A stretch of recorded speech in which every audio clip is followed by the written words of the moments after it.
मैं रोज़ की तरह आज शाम भी उदास बैठी थी। मेरे पति रोहित का अमेरिका का वीज़ा लग गया था। मैं यही सोचकर परेशान हो रही थी कि मैं रोहित के बिना कैसे रहूँगी। हमारा एक संयुक्त परिवार था। घर में हमेशा शोर शराबा रहता था।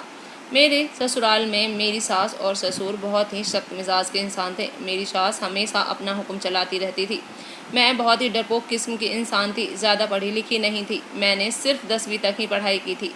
मेरे माँ बाप की मौत के बाद मेरी मौसी ने ही मुझे पाला था। मेरे अंदर आत्मविश्वास की बहुत ही कमी थी। जब रोहित का रिश्ता मेरे लिए आया तो मेरी मौसी ने झट से हाँ कर दी। ये भी नहीं देखा कि परिवार किस तरह का है। यहाँ का माहौल बहुत ही अजीब सा था। घर बहुत छोटा और लोग बहुत ज़्यादा थे। घर में जब भी खाना बनता तो वो लोग इस कदर खाने पर टूट पड़ते जैसे किसी ने कभी खाना ही नहीं खाया हो। मुझे इस घर में आज तक भरपेट खाना नहीं मिला था, लेकिन ताने खूब मिलते थे। यहाँ लोग जानवरों की तरह करते थे। रोहित 2 साल से बेरोजगार थे। बहुत ही मुश्किल से उनका वीज़ा अमेरिका के लिए लगा था। हमारा एक बेटा भी था। जब उनका वीज़ा आया तो मेरे पति ने मुझे तसल्ली देते हुए कहा कि मैं तुम्हारे सारे सपने पूरे करूँगा, तुम चिंता मत करो। जब मेरे पति ने मुझे ये बातें कहीं तो मेरी सास और ननद ने ये बातें सुन ली। मेरी सास झट से बोली, हमने तुझे पाल पोस कर इतना बड़ा किया है और सपने तुम अपनी पत्नी के पूरे करोगे। रोहित चुपचाप अपनी माँ की बातें सुनते रहे और मैं भी चुपचाप उनकी बातें सुनती रही। मेरी हिम्मत ही नहीं होती थी कि मैं उनसे कुछ कहूँ।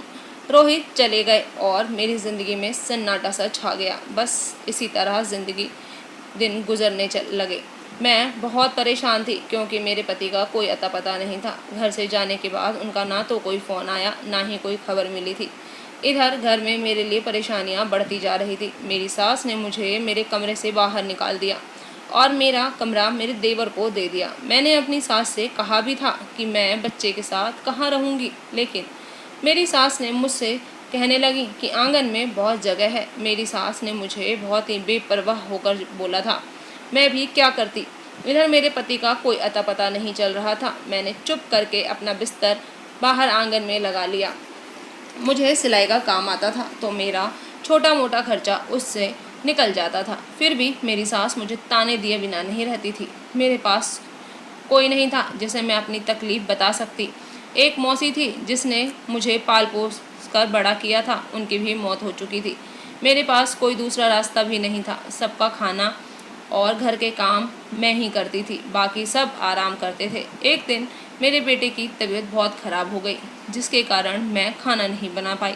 फिर क्या था, मुझ पर कयामत आ गई। मेरी सास ने बोल बोल कर सारा घर सर पर उठा लिया था। मुझे और मेरे बच्चे को बुरा भला कहने लगी। मेरी सास ने जब इतना हंगामा कर दिया तो मुझे बर्दाश्त नहीं हुआ और मैंने गुस्से से कह दिया कि मैं बच्चा अपने मायके से लेकर नहीं आई हूँ। मैं सबके लिए खाना बनाती हूँ, घर के सारे काम मैं ही करती हूँ, साथ में सिलाई का काम भी करती हूँ। आज मेरे बेटे की तबीयत खराब है तो मैं एक दिन अगर खाना नहीं बना पाई तो आपने मुझे ताने देने शुरू कर दिए। मेरा इतना ही बोलना था कि मेरी सास ने मुझ पर हाथ उठा दिया। उन्होंने मुझे एक ज़ोरदार थप्पड़ मेरे गाल पर दे मारा। मैं तो पहले ही सबकी आंखों में खटकती थी, अब तो उनको मौका मिल गया मुझे घर से बाहर निकाल कर छुटकारा पाने का। सब ने मिलके मुझे घर से बाहर निकाल दिया। मैं अपने 3 साल के बीमार बेटे को गोद में उठाकर परेशान खड़ी थी। सोच रही थी कि कोई इतना जालिम भी कैसे हो सकता है। मेरा नहीं तो कम से कम मेरे बीमार बच्चे का ही सोच लेते। ये तो इनका खुद का खून है। मैं रिक्शे में बैठकर बस अड्डे तक पहुंची। मैं अपने दूर के एक रिश्तेदार के घर चली गई। उन्होंने मेरा स्वागत ऐसे ही किया और मुझे साफ शब्दों से कह दिया कि मेरे पति को इस तरह किसी का घर में रहना पसंद नहीं है, इसीलिए तुम यहाँ रात को रुक कर सुबह चली जाना। मैंने वहाँ जैसे तैसे बरामदे में बैठकर ठंड में रात गुजारी और सुबह होते ही वहाँ से निकल गई। मैंने रास्ते में रुककर अपने बच्चे के लिए बिस्किट और कुछ खाने पीने की चीज़ें खरीद लिया। फिर मुझे अपनी जान पहचान वाली दीदी का ख्याल आया जो कि उसी शहर में रहती थी। मैं दीदी के घर पहुंची और अपने हालातों के बारे में बताया। वो मुझसे कहने लगी, तू परेशान मत हो, यहाँ एक मकान खाली है, उसको किराए पर ले लेते हैं। मेरे पास सिलाई से कमाए हुए कुछ पैसे थे। इस तरह मेरी कुछ परेशानियाँ दूर हो गईं। यहाँ एक अच्छी बात थी कि पास में ही एक कपड़ों का कारखाना था। दीदी बोली कि मैं कोशिश करूँगी कि तुम्हें वहाँ पर काम मिल जाए। फिर मैं दीदी के साथ मकान देखने चली गई। मकान बहुत छोटा था, लेकिन मुझे किसी महल से कम नहीं लग रहा था। मैंने 1 महीने का किराया एडवांस में दे दिया और घर की चाबी ले ली। धीरे धीरे दिन गुजरते गए और मुझे कारखाने में काम मिल गया। मेरा सारे दिन काम करके बुरा हाल हो जाता था, लेकिन जब पैसे मिलते तो मेरी सारी थकान दूर हो जाती। जब कोई शरीफ औरत अकेली हो तो उसको बहुत संभल कर चलना पड़ता है। मैं डर की वजह से अपने आस पड़ोस में भी नहीं जाती थी, क्योंकि हर घर में मर्द होते थे। खाने पीने की मुझे अब कोई चिंता नहीं थी, लेकिन मुझे अपने पति की बहुत याद आती थी, जिनके बारे में मुझे कुछ भी नहीं पता चल पा रहा था। मैं उनके बारे में सोचकर बहुत रोती थी। मैं अपने पति के बारे में जानने के लिए अपने ससुराल में फ़ोन करती थी, लेकिन वो लोग मेरी आवाज़ सुनकर ही फ़ोन काट दिया करते थे। ऐसा लग रहा था जैसे वो लोग मुझसे जान छुड़ाकर बहुत ही खुश थे। मेरे घर के बराबर में एक औरत रहती थी, जिससे मेरी बहुत अच्छी जान पहचान हो गई थी। हम एक दूसरे के घर भी जाया आया करते थे। एक दिन मुझसे रहा नहीं गया तो मैं अपने ससुराल रोहित की खबर लेने पहुंच गई। उन्होंने मेरे साथ कोई बातचीत नहीं की, लेकिन मुझे एक बात पता चली कि मेरे सास ससुर और मेरे बड़े जेठ की एक एक्सीडेंट में मौत हो गई है। मैं बहुत रोई और रोकर वापस अपने घर चली आई। अब मेरे पर और मुसीबतों का पहाड़ टूट पड़ा था।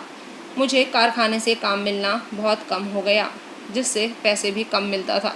मैं फिर से एक बार परेशान रहने लगी थी। धीरे धीरे तो बिल्कुल ही काम मिलना बंद हो गया।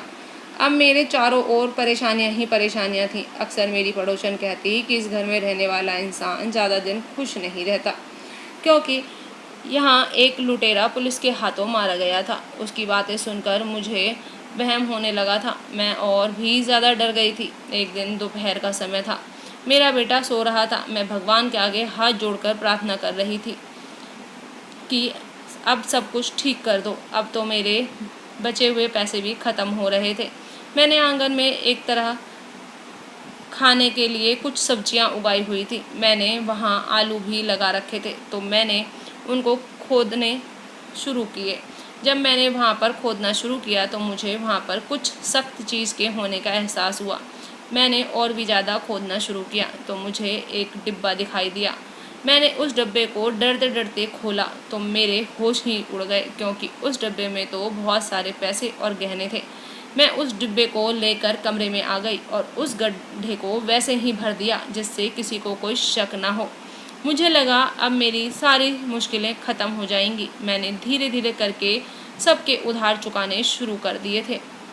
मैंने सारा पैसा एक साथ बाहर नहीं निकाला, जिससे किसी को शक न हो। मैंने सबको ये कहना शुरू कर दिया था कि अब मेरे पति पैसा भेजते हैं। मैं एक अकेली मजदूर औरत थी। अगर किसी को ज़रा सा भी भनक हो जाता कि मेरे पास इतने पैसे हैं तो ना जाने मेरा क्या होता। इसीलिए मैं हमेशा अपनी गरीबी का रोना रोती रहती थी। घर का खर्च भी बहुत ही हिसाब से करती थी। शायद ये पैसा उसी लुटेरे ने चुराए होंगे जो पुलिस के हाथों मारा गया था। फिर एक दिन एक पड़ोस की औरत मेरे घर आई और पूछने लगी कि घर का खर्च कैसे चलता है। मैंने कहा ठीक ही चल जाता है, बस रोटी पानी का खर्चा चल रहा है। फिर वो मुझसे कहने लगी कि अगर पैसों की तंगी हो तो मुझे बताना, मैं तुम्हारे लिए एक अच्छी जगह नौकरी लगवा दूंगी।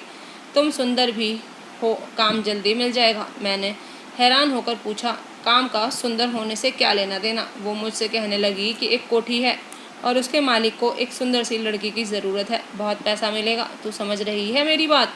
तो अपनी सुंदरता का फ़ायदा उठा। उसकी बातें सुनकर मेरा मन कर रहा था कि उसके गाल पर एक ज़ोरदार थप्पड़ मार दूं, लेकिन मैंने अपने आप को रोक लिया और उसको कहा, खड़े हो जाओ और आज के बाद मेरे घर आने की ज़रूरत नहीं है।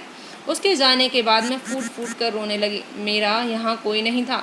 उस दिन मुझे अपने पति की बहुत याद आ रही थी। मैं सोने की कोशिश ही कर रही थी कि किसी ने मेरा दरवाज़ा खटखटाया। मैं तो बहुत डर गई कि इस समय कौन हो सकता है। मैंने डरते डरते पूछा, कौन है बाहर? बाहर से किसी आदमी की आवाज़ आई। वो मेरा मकान मालिक था। उसने मुझे बताया कि उसकी पत्नी की तबीयत खराब है, मेरी मदद कर दो। मुझे लगा कि मुझे उसकी मदद करनी चाहिए, इसीलिए मैंने बिना कुछ सोचे समझे दरवाज़ा खोल दिया और ये मेरी ज़िंदगी की सबसे बड़ी गलती थी। मैंने जैसे ही दरवाज़ा खोला, उस आदमी ने मेरे मुंह पर हाथ रखते हुए अंदर की तरफ धकेल दिया। वो मुझे गलत नज़रों से देख रहा था। मेरे मुंह से आवाज़ नहीं निकल पा रही थी। मैं उससे छूटने की कोशिश कर रही थी। मैंने अपनी पूरी जान लगाकर उसको धक्का मार दिया। वो नीचे गिर गया। मैंने वहीं एक डंडा पड़ा था, उससे उसे मारना शुरू कर दिया।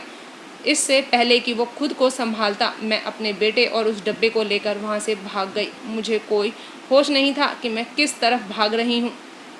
कुछ समय तक वो मेरे पीछे आ रहा था, लेकिन फिर वो शायद वापस मुड़ गया। मैं सड़क तक पहुँच गई। मेरी सांस फूल रही थी। मैं अब बेटे और डब्बे के साथ नहीं भाग सकती थी। मैं वहीं बैठ गई। मुझे बहुत डर लग रहा था।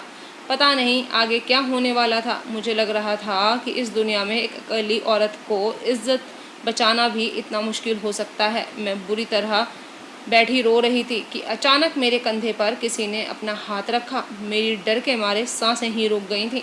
मैंने हिम्मत करके पीछे मुड़कर देखा तो मेरे पति रोहित मेरे सामने खड़े थे। उनको देखकर मैं और भी तेज़ तेज़ रोने लगी। मुझे विश्वास ही नहीं हो रहा था कि मेरे पति मेरे सामने खड़े हैं, वो भी ज़िंदगी के इस मोड़ पर जब मैं बुरी तरह से हार चुकी हूँ। रोहित ने मुझे चुप कराया और अपने बेटे को भी गले से लगाया और उसके बाद हम एक किराए के घर में आ गए। फिर उन्होंने बताया कि उनके साथ बहुत बड़ा धोखा हुआ है।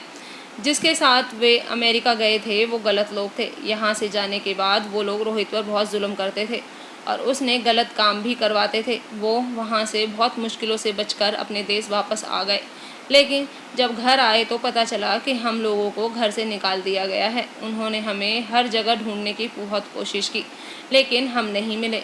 फिर मैंने उनको एक बार बताया था कि दीदी के बारे में। वो हमसे मिलने ही आ रहे थे कि हमारी मुलाकात हो गई, वो भी इस हालात में।